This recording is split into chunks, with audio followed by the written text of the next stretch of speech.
Hello and welcome to the next episode of the Psychedelic Medicine Podcast. I'm Dr. Lynn Marie Morsky, your guide on this journey, and this week we're going to be discussing long-term psychedelic integration with Ashley Booth. Ashley is a Los Angeles-based psychedelic therapist, IFS practitioner, and author of Quieting the Storm Within, an illustrated introduction to your parts through internal family systems and beyond. With a background in research, education, and clinical work, including serving as a co-investigator on the MAPS MDMA trials, she specializes in helping clients integrate psychedelic experiences through compassionate parts work and self-led healing. Now, before we get to Ashley, just a reminder that the Psychedelic Medicine podcast is for educational and informational purposes only. Nothing here is to be construed as medical or legal advice.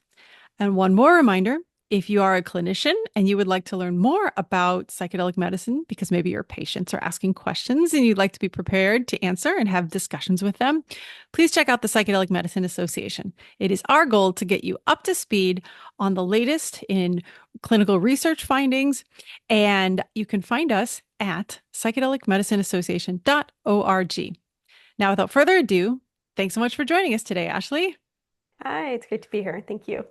I like this topic, this long-term psychedelic integration, because I think we think a lot about the short-term integration, right? Like I just got back hmm from my experience. I have hmm a 1, 2, or 3 maybe session set up with an integration specialist, and then what happens? And I Right. remember being really excited that Fireside Project said that they were available to integrate things that people had, experiences they had 20 years ago. And so I was like, the long term. So you've been around a long time and there are people that have been using psychedelics for a long time. So if you could start us off by telling us some of the issues that you have seen, like what's a good way to start thinking about long-term integration as maybe some people who were new to psychedelics a few years ago now we fall into more of that long-term category. What kind of hmm things are important to focus on? Yeah, a lot of the integration is about shaping your life around the things that have been salient in your journeys. And so it's a good way to be able to check in with ourselves. Are we doing that every, as and how and do these kind of self-audits uh, on a periodic basis. And so maybe that looks like, if you've done a couple of journeys or you've done a journey and had a couple of integration sessions, maybe checking in with that person that you did an integration session with, a year later or 6 months later or something like that, so that you're keeping what you've gleaned from these experiences and they continue to affect your life. Because one of the things that I see in the community is when people get into psychedelics, they get into them more and more, right? Which can be beautiful, right? And that can be an ongoing process. But it's this delicate dance as we have more and more access to psychedelics, then we're maybe using them more, right? And then it's maybe making less time to you for the integration to settle in after each of those journeys. And so, I think about my own process, of being in this field for this long, and how many different twists and turns that has taken over a long period of time. So, it each time I do my own work, I'm exposed to something new and it takes me in a new direction. And so I really try to lay out for my clients that, when you start this work, you're on a long-term path, not just maybe using these things as tools, but to be able to, this kickstarts our self-realization, our inward journey in a way that continues for the rest of our lives. And so what is that? It's worth bringing up these topics with clients as they start this work to think not just in the short term, but what does this look like in the long term and where, right, not just their short-term goals, but what are their long-term goals and how would it feel like to be able to touch into that and be able to check in with yourself around it. And I think you've led me to remember something that it feels like things that seem in the journey and in the period right after so present in your mind as if you could never forget them hmm are forgettable, right? And Mm-hmm. so is part of that just kind of working to keep those, especially if it's like, they felt like they've unlocked a key to reducing a limiting belief or something. What is it like in your practice to try to keep that from disappearing from their from that kind of like felt sense of like, no, this is the absolute truth. I really should believe that this limiting belief is not serving me kind of thing. Mm-hmm, mm-hmm. I think we can really learn from psychotherapy, right? And that there's such a psychedelics are such an important tool, right, for us to be able to use. And yet at the same time, I see people that don't have as many therapy or psychological skill set. It's harder for them to kind of make more sense of it. And so to be able to check in with oneself, right? To be able to make goals that are small enough. So, if, let's say I recognize a limiting belief about myself, keep that as just maybe the one thing that you're working on, right? Because you're gonna journeys come with so much inundation of all these different things and a lot of really important things. And so what I encourage clients to do is to, obviously take notes on everything that felt important and then separate them out into I'm going to just focus on this one thing for like a month. And then maybe next month will be that second piece of it. And so you're really allowing yourself to make particular practices and focus on one thing at a time. And so you may not be able to capture every single one of those things that was so present in that moment, but if you can at least get one, right, and get it really good into your bones, and that tends to be things that are more present moment focused, more somatic focused, because we can say, oh, I know that I need to get over this particular belief, right? But unless you're feeling that in your whole system, and that's what psychedelics allow you to do, then it's going to be harder to be able to do that. So I encourage clients to make somatic practices. So that might look like, when you wake up in the morning, the first thing that you do before you get out of bed or you touch your phone or anything like that is to focus on cultivating and whatever the feeling is, right? Maybe you've connected to a deeper sense of yourself or something that you want to cultivate, but just to take some moments to be able to feel what that feels like in your body, to give it a home in your body. That's what seems to be moving it from that cognitive, I remember I need this thing, into something that's actually felt sense. I love that description. That felt sense is what I was trying to very ineloquently get at. Within psychedelics, you come out with this like felt sense that this thing is true, and then it Hmm. wears off. And so that's really interesting that you Hmm. suggest. And I'm imagining that this works best if you start that practice while the felt sense is still Hmm. really new and recent. Hmm. Hmm. Yeah, I like to say that like liminal space that we're in, right? When it's still alive in you, that's when you've got a little bit of the training wheels because you can still feel it, but it may be a little bit less. But and then it's also, I think when it is more fully integrated, we are behaving from that place, and maybe we're not. And that's kind of the other thing, it's good if we can feel whatever the important thing is every single time, but if we have made a shift enough that it has changed our behaviors, then we're maybe acting that way it too at the same time, and then that's going to be reinforcing whatever the behavior the shift is.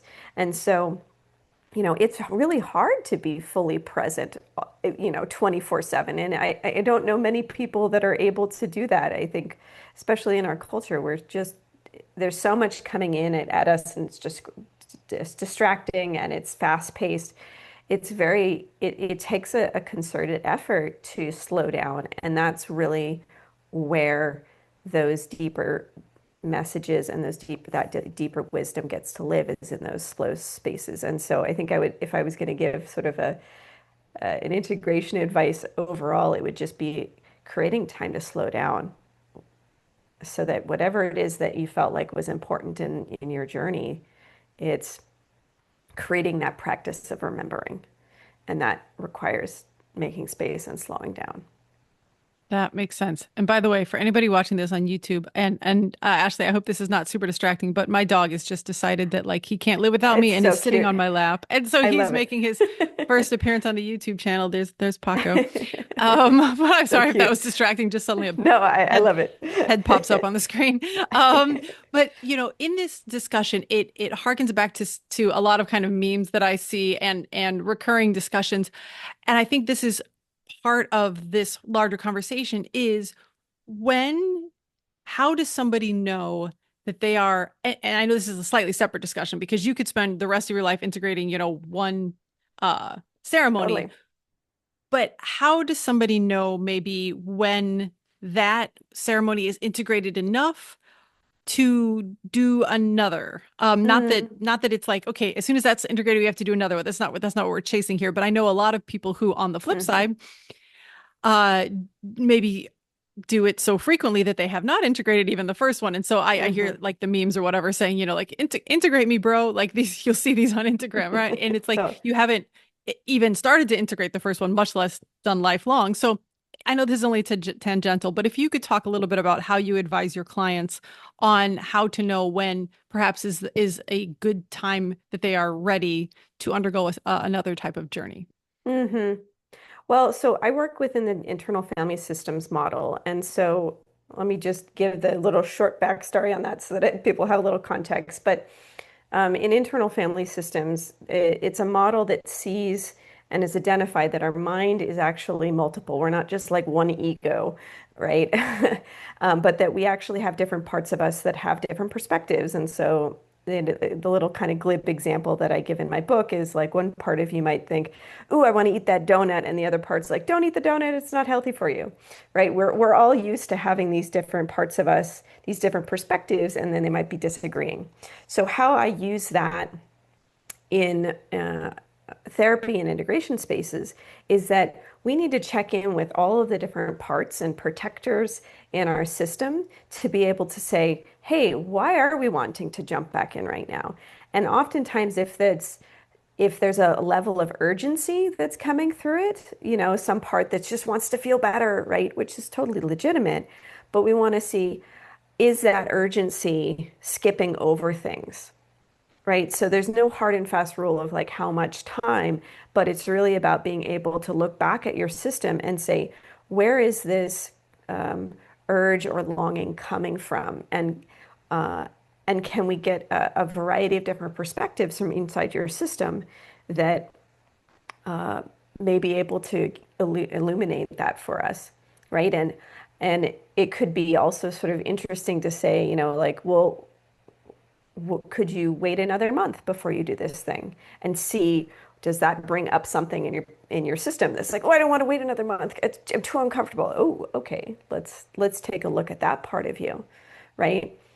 What is it urgent about, right? And so some of those types of levels of urgency can be explored prior to the next journey so that it's not pushing the journey and actually potentially forcing things, right, that aren't ready to be opened or healed or need a level of slowness. And especially with trauma, um, a phrase that I use a lot that I picked up somewhere was that trauma is too much too fast. And so trauma healing is a little bit slowly. And so, whatever wound we're dealing with in our bodies, whether it's an extreme sort of big T trauma or little t trauma, it's there's a slowness that needs to happen. And so if there's parts of us that want to speed that up, that process, we need to be curious about that and see if there are ways that we can tend to that before the next journey. That makes a lot of sense. Thank you for that explanation. And can you talk a little bit about maybe kind of the flip side of some of the maybe uh, downsides of insufficient integration you've seen? Boy. um, yeah, where do I even start with that? Yeah, either people doing too much work, you know, too frequently, and that their system, because psychedelics are a disruptor, and that's what often is one of the ways that they work because they disrupt our normal way of thinking, right? Disrupt our and give us a different perspective. But if we do the medicines more often, our system starts to know how to brace and hide from that kind of thing that would normally give us a little bump on that side swipe that pops us into a different perspective. And so certain rigid patterns inside of us are protective patterns, not to say that we want to push them over, but they can become more recalcitrant, like again, and against the medicine and being open more. And so you'll see people that have done however many medicine journeys, and then you're still kind of looking at them and you're like, you still got some things that are like very glaring there that are not being taken a look at. And so that might be a sort of a frequency thing, or not having someone to be a mirror for you and to ask you kind of, um, you know, confronting questions, or ones that would spark, exploration of the places that are harder to look at.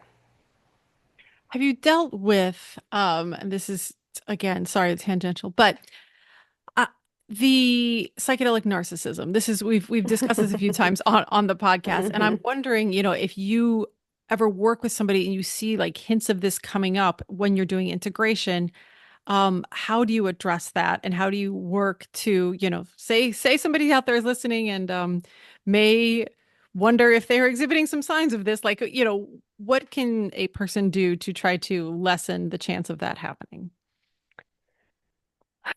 Hmm.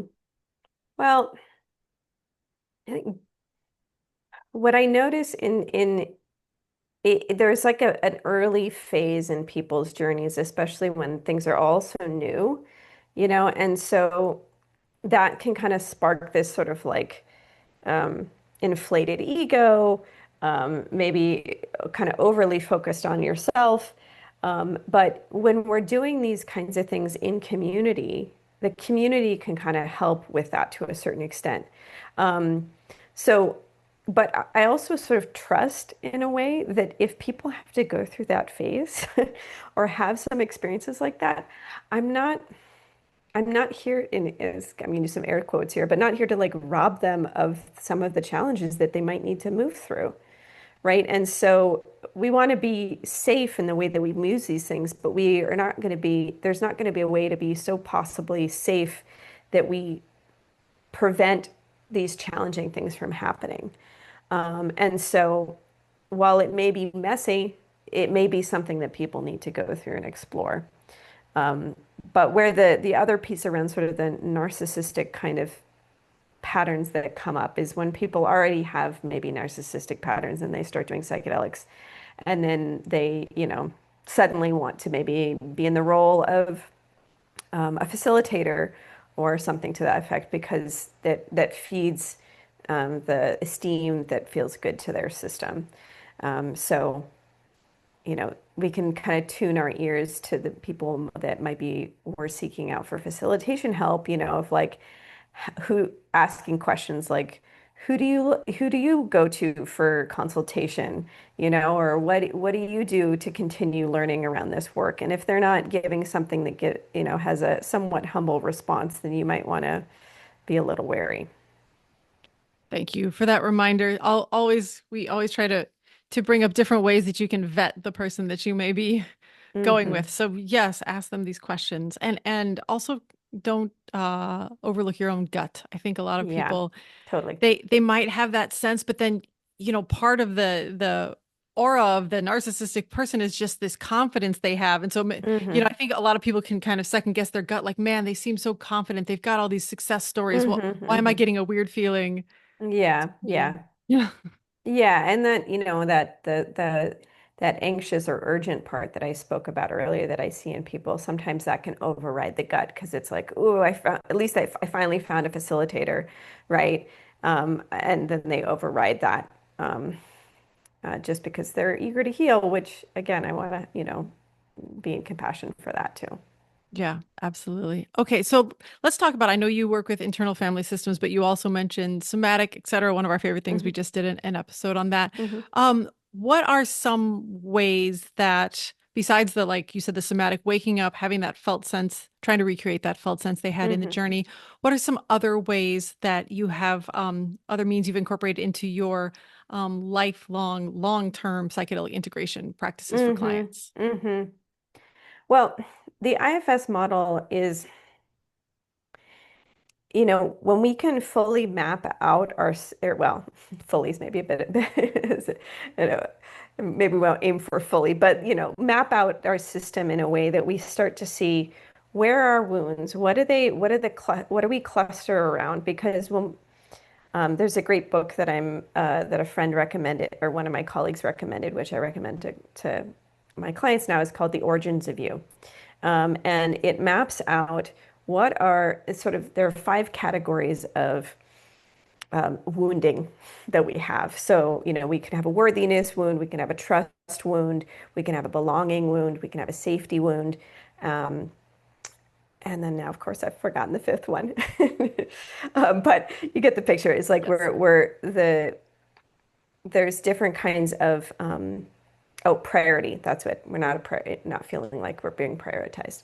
So when we can start to map out the system over these kind of types of wounds, we can see, okay, here's something in my system that has that in there. So here's a whole protection strategy around it. And so that's not something those are going to be patterns that you're going to be able to kind of soften and work with, but they're probably going to be with you for your life, right? Like this is sort of the imprint and the software that you received, right, as you were born. And so it's still something that's going to be present for you. And so the more awareness that you can bring around that. And so when I work with clients, as we help map out their system, it also creates a way for them to have a structured way of looking at their system moving forward. So when they're triggered by something at their work or their partner or something like that, we can bring that back to their system and say, okay, here's where there might need to be a little bit more and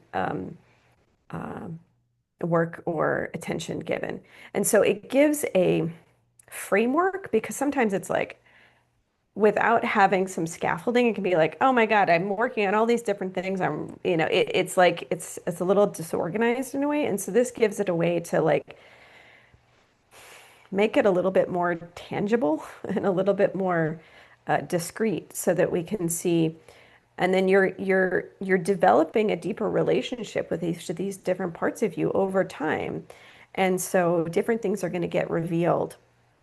And so in my own work, I see how I am learning deeper and deeper about some of these patterns and how they've affected different ways in my life. And so I'm building off of the awareness, right? And so that has been a bigger kind of tool because it just helps sort of organize things.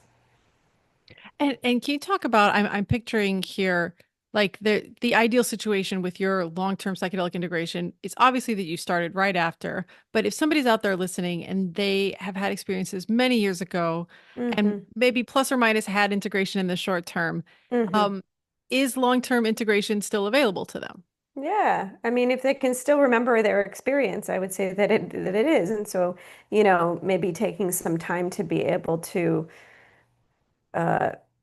expand on like what do I remember, both from, a cognitive way, but also a felt sense way, right? And being able to maybe make some time to drop back into that and kind of follow where that goes.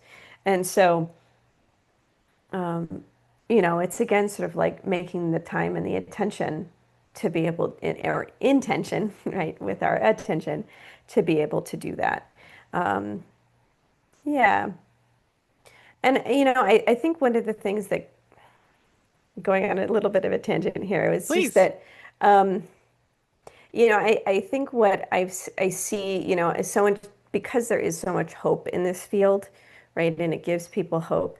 And there are big changes that happen. And yet at the same time, life is still hard. And so it can be quite confronting. And I think this is what I was thinking of when I proposed this topic is that, you know, could be years down the line, or we've done a lot of work, and it's like things can still be hard, right? And how do we also, part of that is how do we make sure that we're not falling into this trap of like over perfecting or thinking that we need to be, a certain way all the time. And being clear about what our expectations are or what are and how we are visualizing what, in a way, good enough is, right? Because especially if people have been hurting or if they have particular kinds of wounding, they're going to get on this and kind of feel like they keep having to dig deeper and deeper and deeper and deeper to try to fix, right? And so, I think that the part of the longer term questions, are not just how we change our life, but what kind of meaning are we making of our lives? And how are we sitting more comfortably in that meaning in a way that is serving us and empowering us? And so I see that and that meaning making is going to continue to evolve as we move through life and get more information and have different kinds of experiences. And so engaging with that meaning making process is, I think, a big piece of this longer term integration. Yeah, you brought up something now, just like the good enough. And I'm wondering when we were discussing back, when people feel that drive to do another journey, how much of it is that the afterglow from a journey feels so good. And, Mhm. that may be the time that the Mhm. depression is gone and the anxiety is gone, that like, uh, for better or worse, that told them that that's possible. And now that's the new goal. And is part Right. of, like your work kind of expectation setting that's not maybe necessarily like a daily state that people can exist in too often. Yeah. Yeah. Well, and it's, I like to kind of contextualize this in the culture that we're in, right? Because whether we like it or not, right, we have a culture that is, I don't feel good. I must do something to, take something, do something to make myself feel better, right? And whereas other kinds of cultures value different emotional states in a different kind of way, like maybe melancholy is more of a kind of romantic sort of state of being in a way that we have now sort of pathologized it. And so I think it's important for people to recognize how they are in the relation to the belief systems that we have in our culture, but also that in a way, I feel like this is, I feel like the medicines are trying to show us a different way of being. And the world that we're in right now, in many ways, doesn't support that, right? And there's the Krishnamurti quote, like, it's no measure of health to be well adjusted in a sick society. And so we might, in many ways, after doing this work, feel like more, like less well adjusted in many ways because we have stopped blunting ourselves, right, to just get along with whatever is happening in the society and to fit in. And so then it's a different kind of way of how are we finding a sense of self and a sense of identity, right, in a world that maybe doesn't support that as much, right? And so I think that's a place where we can, people can kind of fall to either side of this, where you can either sort of feel like a victim to all the things that are happening in the world, or it can catalyze us to, I want to be in service to making this world a better place for all, right? And so and that is maybe another thing around long-term integration that I see is that we're moving from this I need to fix myself, right? I need to, this is all about my own experience to stepping outside of yourself to be able to be of service and go beyond the self. And that seems to be where people find a deeper sense of meaning that feels sustaining. I love that. I love that. What a great way to almost end our time together. But before we do, I just two final things. One, before we let you go, is there any last word of wisdom on long-term integration? Anything we haven't covered that you would like to share? Mm. I think it's just being connected to community. I think it's kind of trite at this point because everybody's talking, says the same sort of thing. But when we're engaged in that, um, reflect when we have people that are reflecting back and people are triggering us and it shows us what's happening inside of us, right? That's going to be to continue to engage and lean into being co-visible is such an important medicine. Thank you for that. That's a great last. I although I instantly think like how many people out there are like, but how do I find community? Guys, if I Sure. had the answer, I would I would tell you, but that Yeah. is a whole nother Yeah. Well, challenge. well, maybe I can speak to that too. Please. I started the Southern California Psychedelic Society about over 10 years ago now. Um, and so, when people would ask me those kinds of questions, it was sort of like, okay, there's so many more options than there were back then. But, to be able to look for psychedelic societies in your cities or because there's so many local groups.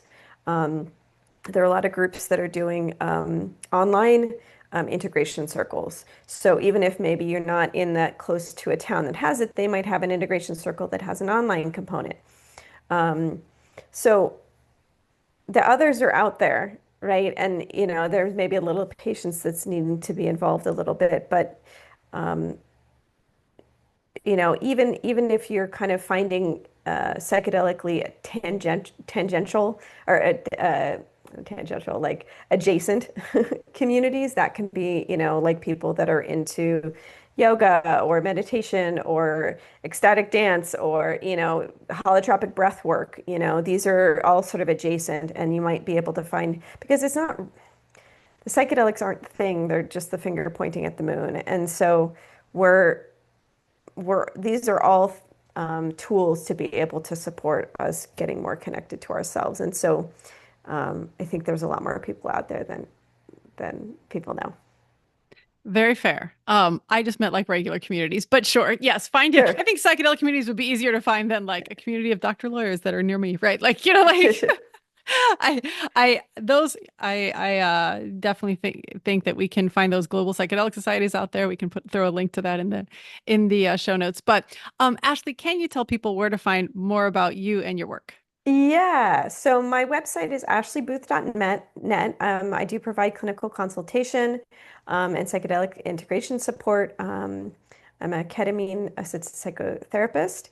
And then recently, for people on the YouTube, I recently read a book. It's called Quieting the Storm Within. It's a picture book, Introduction to Internal Family Systems. And so, literally, it's a picture book, and it's for adults and teens, even though it looks like a kid's book, but it's just to make it super easy to understand this model, which has been growing both for people that are needing support with trauma work, but also with a lot of psychedelic work, because it's just sort of people go into psychedelic spaces and they kind of naturally start to do this model. So the book can be found at ifsandbeyond.com. And then you can find more about the book at IFS Beyond on Instagram and TikTok. So yeah, please reach out. Excellent. Thank you so much. That picture book, I was totally digging the cover. It looked like too much like my brain. I was like, oh, maybe I should read this book. Amazing. Well, I'll send Ashley, you a copy. amazing. Thank you so much for coming on and sharing with us. And for everybody else out there, until next time.